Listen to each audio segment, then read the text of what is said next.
To solve a proportion, you can use the famous method known around the world as the snake worm method. What you do is you draw a snake on the diagonal. See right here, we've drawn our snake. Here is the snake.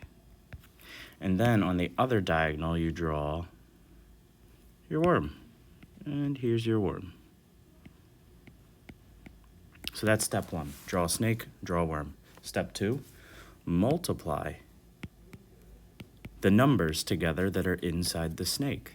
Then multiply together the numbers that are inside the worm and set the results equal to each other. 12 times x is 12x. 2 times 18 is 36. Divide both sides by 12, and you have x equals 3.